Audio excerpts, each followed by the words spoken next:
이성민. 대한민국의 배우, 작품량이 상당히 많은 다작 배우로 그에 따라 연기 폭도 매우 넓다. 1968년 경상북도 봉화군 봉화면 도촌리에서 태어나 인근 도시인 영주시의 중학교로 진학했다. 스스로가 생각했을 때 어렸을 때 자신은 연기자로서의 소질이 부족했다고 한다. 그럼에도 고등학교 때 시민회관에서 단체 관람으로 본 연극을 보고 배우가 되기로 결심했다. 선생님들 모두 대학 원서를 쓸 때까지도 배우가 되려는 것을 전혀 기대도 예상도 하지 못했는데 대학 원서에 중앙대 연극영화과를 지원했다는 말을 듣고 선생님들로부터 속된 말로 개망신을 당했다고 한다. 배우의 꿈을 반대했던 것은 비단 선생님들뿐만 아니었다. 영화를 매우 좋아해 주말에 영화를 항상 즐겨보던 그의 아버지조차도 배우의 꿈을 듣고는 같이 냉면을 먹으러 가자고 하더니 내가 연기를 좋아하는 건 알지만 너는 아니다. 차라리 공부를 더해서 좋은 대학 다시 가라. 용돈을 줄 테니 여행이라도 다녀오고 라며 면전에서 원서를 찢어버렸다고 한다. 결국 주위의 강한 만류로 어린 시절의 배우의 꿈을 처음 포기했다. 이후 20살 재수생 시절 영주 인근 소백산 철쭉제를 놀러갔다가 정류장에서 자신이 탔던 버스의 문이 열리는데 하필 눈앞에 연극단원 모집 포스터가 들어왔다고 한다. 규모가 작은 영주시에 극단이 운영되고 있다는 사실도 놀라웠지만 이 정도면 공부와 병행할 수 있을 것 같다는 생각에 곧바로 그 극단을 찾아가면서 잠시 접었던 배우의 길로 다시 뛰어들었다. 그리고 그 극단에서 셰익스피어 4대 비극 말고도 다른 희곡도 많다는 사실 등 새로운 세계를 많이 경험했다. 이후로 집에는 따로 말하지 않고 극단 선배들의 뒤를 항상 따라다녀 극단 생활에 매진했다. 이때 생애 첫 공연을 하게 되었는데 그때의 첫 대사가 루퍼트 부르크의 작품 리투아니아에 잘 먹었습니다. 아주 잘 먹었어요. 라고 한다. 하지만 은밀한 극단 생활은 오래가지 못했다. 우연히 독서실을 찾았던 어머니에게 독서실 사감이 그 학생은 공부는 전혀 안 하고 매일 밤 셔터를 열고 들어온다며 몰래 극단 생활을 하고 있는 것을 폭로하였고 결국 어머니의 끈질긴 추궁 끝에 극단에서 연극 공연을 하고 있다는 것을 실토했다. 집안은 큰 난리가 났는데 심지어 고모까지 찾아와 연극 생활을 만류했다고 한다. 결국 마지막 공연까지만 하고 군대를 다녀와 다시 공부를 하겠다고 약속하며 또 한 번 배우의 꿈을 포기했다. 하지만 군대에 입대해서도 짧았지만 강렬했던 연극 생활의 기억과 감동이 자꾸 가슴 속에서 불타올랐고 대구로 와라. 오면은 담배값하고 밥은 먹여줄게라는 한 극단 연출가의 부름에 전역한 지 일주일 만에 단돈 7만 원을 들고 더 큰 세계에서 연극을 하러 1991년 대구로 향했다. 하지만 이 당시 생활고로 많이 고생했다. 가구도 가재도구도 심지어 창문에 방충망도 모기장도 없고 대본과 커피포트만 있는 쪽방에서 잠을 청해야 했고 밥값도 제대로 챙겨두지 않아 질려서 미칠 정도로 라면만 먹었고 이마저도 다른 사람이 먹을 때나 옆에 껴서 먹거나 끼니를 걸렀어야 했다. 버스비도 없어 항상 걸어 다녔고 무일푼에 도움을 청할 선배나 친구도 하나 없는 낯선 대구에서 배고프고 너무 서럽고 힘들어서 혼자서 베개를 껴안고 많이 울었다고 한다. 대구의 앞산에 오르면 대구 시내가 다 보였는데 저렇게 불빛이 많은데 내가 가서 편히 잘 데가 없다는 게 한심했고 편안하게 발 뻗고 잘 수 있는 방이 있었으면 좋겠다는 꿈을 가졌다. 한 번은 배고픔에 끓인 물에 커피 프림을 풀고 남은 마가린 조각과 설탕을 부어 뻑뻑한 커피 프림 마가린 죽을 만들어 마셨다고 하며 1,000원어치 떡볶이를 주문할 때도 국물을 더 달라고 사정한 뒤 떡볶이, 국물로 배를 채우다 밤새도록 속쓰림으로 고생한 적도 있다고 한다. 그럼에도 연극에 대한 열정은 전혀 식지 않았는데 누가 연극 포스터를 붙이라고 시키면 절대 한 장도 빠짐없이 붙였고 손가락이 쓰릴 정도로 힘들게 만장의 포스터를 붙여본 적이 있다고 한다. 이 시기에 현재의 아내를 만나기도 했다. 당시 연극 비연소의 안무가가 필요했고 알고 지내던 안무가의 제자였던 아내와 처음 만났다. 결혼 생활도 형편이 좋지 않았다. 흔한 웨딩 사진 한 장 남기지 못했다고 한다. 2001년도 전국 연극제에서 돼지 사냥으로 최우수 연기상을 수상하기도 했다. 훗날 자신이 주연으로 열연한 드라마 골든타임에 빗대어 인생의 골든타임이 언제냐는 질문에 직접 포스터를 붙이며 연기에 매진했던 20대 시절이라고 회고했다.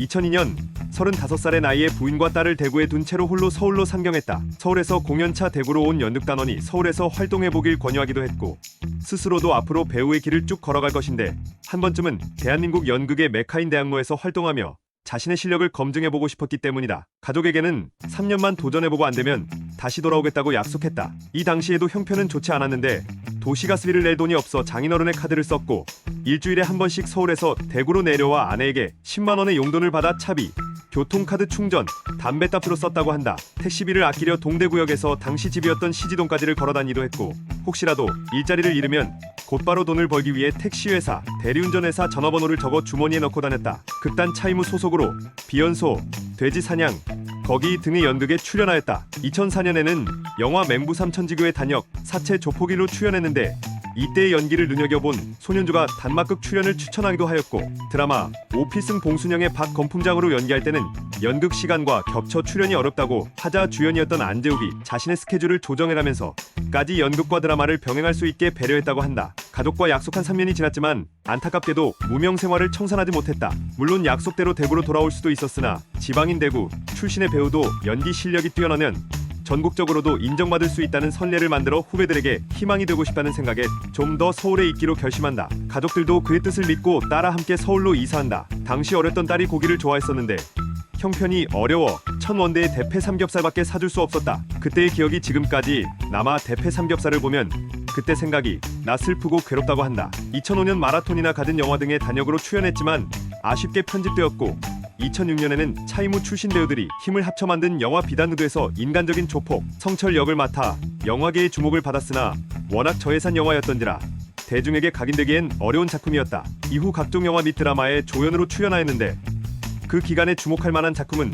대왕세종의 집현전 학사 최만리, 영화 고고 70의 팝칼럼니스트 역할, 그리고 부당거래의 부장검사 역할. 박쥐의 경우 밀양에서 호흡을 맞췄던 송강호가 그를 추천했는데 오디션장에서 송강호와 친한 애는 질문에 안 친했다고 답했고 그 때문인지 낙방했다. 이성민이 시청자들에게 각인되기 시작한 역할은 2010년 MBC 드라마 파스타의 레스토랑 아스페라의 바지사장 설준석이었고 극중에서 얄밉지만 도통 미워할 수 없는 악역 연기를 선보이며 두각을 드러내기 시작했다. 그 뒤 드라마 글로리아, 내 마음이 들리니와 영화 작은 연못, 연극 늙은, 도둑 이야기 등에 출연하며 영역을 가리지 않고 종횡무진 활약하였다. 2011년에는 KBS ETV 드라마 브레인에서 권력욕에 찌든 의사 고재학 역을 맡아 신하균과 함께 얄미운 악역 연기의 진수를 보여주는 한편 MBC 드라마 마이 프린세스에서 정의로운 척하면서 자기 입속은 다 챙기는 대한민국 대통령 이영찬 역할로 시청자들에게 존재감을 심은 바 있다. 2012년 초 방영된 MBC 드라마 더킹 투아츠에서는 주인공의 형이자 전임 국왕인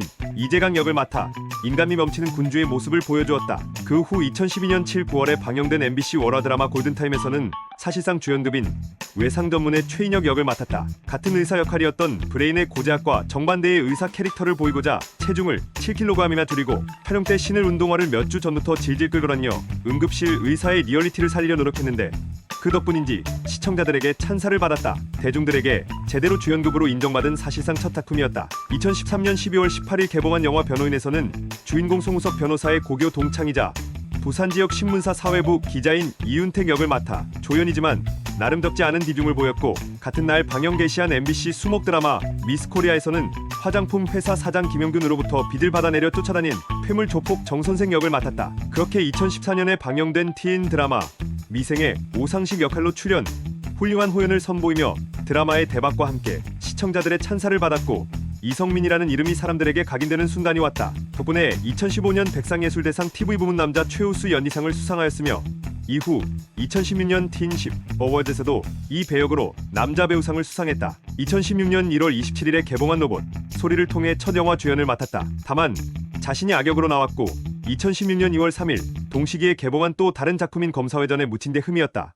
2016년 6월 29일 개봉한 영화 굿바이 싱글에도 특별 출연했는데 극중 배역이 손석희를 패러디한 캐릭터라 한동안 화제가 되기도 했다. 2018년 영화 공작으로 주지훈과 함께 2018년 칸 영화제 레드카펫을 처음 밟게 되었다. 또한 이 작품으로 부일영화상, 대종상, 한국영화평론가협회상, 디렉터스 컷 어워즈에서 나무주연상, 2019년 제55회 백상예술대상에서도 영화부문 남자 최우수 연기상을 수상했다. 2020년 영화 남산의 부장들에서 메소드 연기로 엄청난 호평을 받았다. 처음 캐스팅 때는 전혀 닮지 않았다는 반응이 많았으나 박정희 특유의 둥근 귀 모양 분장에 낮게 깔리는 경북 사투리와 이성민의 열연이 돋보이며 관객들의 감탄을 자아냈다. 특히 김규평과 5.16 당시 새벽 한강다리에서의 일화를 회상하는 가운데 이병헌이 한강다리를 건너지 않았더라면 어땠을지 던진 질문에 미세한 표정 변화를 보여주는 연기 부분이 백미다. 2022년 초 넷플릭스 오리지널 작품 소년심판에서 악역 같으면서도 조역이고 때로는 가족에게 비정하면서도 아들에게 죄책감을 가지는 동시에 내심 공천에 떨어질까봐 노심초사하는 입체적인 모습을 열연하였다.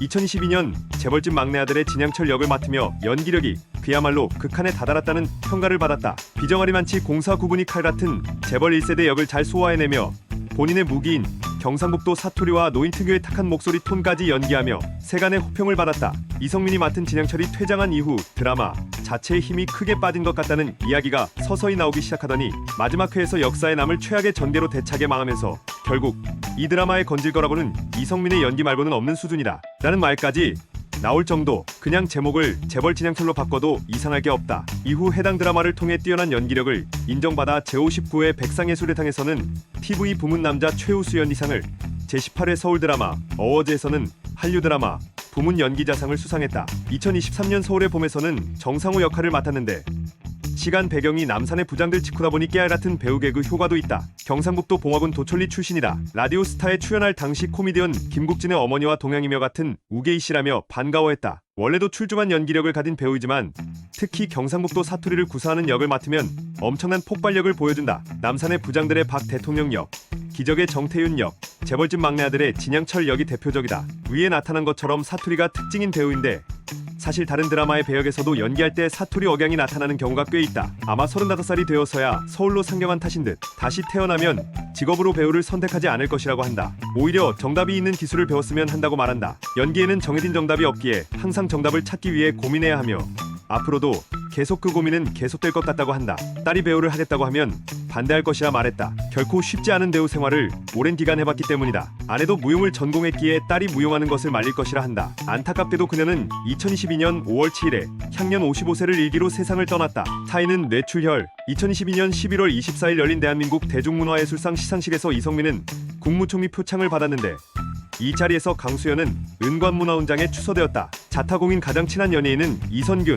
연예계 친분이 드문 일은 연극에서 넘어와 뒤늦게 주목을 받는 중년 배우들에게 주로 발생하는데 아마도 같은 경우인 듯하다. 이선균과는 드라마 파스타, 트리플, 영화 체포왕, 내 아내의 모든 것에 이어 골든타임, 미스코리아까지 무려 6번이나 같은 작품에 캐스팅되었다. 이선균의 장례식에서도 침통한 표정으로 발인을 지켰다. 기자들과 인터뷰에서 본인이 지금까지 했던 작품 중에 제일 애착이 가고 힘들었으며 가장 많은 고민과 연구를 했던 캐릭터는 KBS 대하 드라마 대왕 세종의 최만이라고 답한 바 있다. 2012년 11월 골든타임의 작가 최일아가 모 매체와의 인터뷰를 통해 이성민을 비난한 내용이 알려져 구설수에 올랐다. 작가에 따르면 인기를 얻자 캐릭터가 변질되었다고, 심지어 완장찬돼지라는 표현까지 써서 디스했다. 하지만 그동안 이성민의 연기나 힐링캠프 기쁘지 아니한다 등에서 보여준 인생관을 볼 때 이성민보다는 오히려 작가가 속 좁은 행동을 하는 것 아니냐는 의견도 많았다. 그리고 나중에 밝혀진 바에 의하면 작품의 캐릭터가 최일아 작가의 의도대로 가지 않은 이유는 이성민의 캐릭터에서 때문이 아니라 작가와 작품 방향에 이견이 있던 PD가 고친 대본을 이성민에게 준 것이 원인이었다고 한다. 바뀐 대사를 전제로 캐릭터를 해석해야 했던 이성민과 그 과정을 몰랐던 작가 사이에 오해가 생길 수밖에 없었던 것이다. 작가가 PD와 해결해야 할 문제를 애꿎은 배우한테 비난한 셈이다. 2012년에 동서식품의 핫초코 밑대로 생애 첫 CF를 찍었다. 가족과 함께한 겨울 한가로 캠핑을 나왔다가 새로 산 카메라 렌즈가 얼마냐는 아내의 물음에 그거 얼마 안 해, 바디가 비싼 거지 라고 얼버무렸는데 아내가 렌즈를 떨어뜨리는 신용에 낚여 아 그게 얼마짜린데? 라고 버럭하는 바람에 아내로부터 얼마짜리인데? 라고 역공당하는 불쌍한 가장 캐릭터를 선보였다. 마지막에 씁쓸한 표정으로 핫초코를 마시며 춥다 라고 되뇌이는 장면이 인상적이다. 매년 수만 천 개 광고에 나오는 상황에서 상당히 인상적이며 위트있고 성공한 CF다. 당장 이 문서를 읽는 많은 사람들도 그 장면과 대사가 생각날 정도다. 2015년에는 무한도전에서 황광희 연기 스승으로 출연하여 재미난 입담과 예능감을 보여주었다. 이날 광희의 발연기와 더불어 근본적인 문제점을 지적하며 무한상사에 출연할 생각이 있다고 의사를 밝혔다. 2016년 보안관 촬영을 위해 배면허증을 땄다고 한다. 2017년 4월 26일 라디오스타에 잠깐 나와 보안관 홍보를 나왔다가 김국진의 모친과 같은 우계이 씨로 일가 먼 친척이라고 밝혔다. 같은 출연자들의 증언으로는 위대한 개츠비 같이 친한 사람들한테 뭔가 쫙 깔아주고 재미있게들 노는 모습을 즐겁게 지켜본다고 한다. 배우의 이미지와는 다르게 알쓰이다. 알코올 분해 능력이 거의 없어 술을 한 잔도 못한다고 한다. 살면서 가장 아쉽고 미련이 남는다고. 드라마에선 김지우 작가의 작품에 자주 출연하는 편이다. 준수한 연기력에도 불구하고 영화 선과는 다소 롤러코스터를 타고 있다. 본격적으로 주연급이 된 이후의 출연작들을 보면 이열, 목격자, 피스트, 미스터 주 사라진 VIP 등 망작 내지는 괴작들이 상당히 많다. 물론 그런 와중에 남산의 부장들 같은 수작들도 껴있다. 이렇게 수작과 괴작을 넘나들기에 그의 연기력만 가지고 믿고 보는 배우로 판단하기 쉽지 않다. 이러한 점은 다작을 하는 대표적 배우들인 성동일과 이경영의 필모에서도 나타나는 특징이다. 무명 시기에는 생활고로 꽤나 고생한 듯하다. 집이 있는 대구와 서울의 극단, 영화 촬영지를 오가며 생활했는데 수입은 아내의 아르바이트 비용이 전부였으며 아내가 준 10만 원으로 일주일 동안 살았고 심지어 차비까지 이 10만 원으로 해결했다고 한다. 때문에 첫 아이 임신 소식을 듣고도 기쁜 마음보다 두려운 마음이 컸다고 하며 아이에게 고기는 먹이고 싶은데 그럴 형편이 못 되어 1인분에 1,000원인 대패 삼겹살을 먹였다고 한다. 유명 배우로 성공한 후 대패 삼겹살은 쳐다보기도 싫다라는 것을 보자면 무명 시절 상당히 힘들게 산 기억이 남은 듯하다. 지금은 억대 출연료를 받는 배우가 되었지만 여전히 집에서는 시상식을 다녀와도 아내가 쓰레기를 버리라고 하면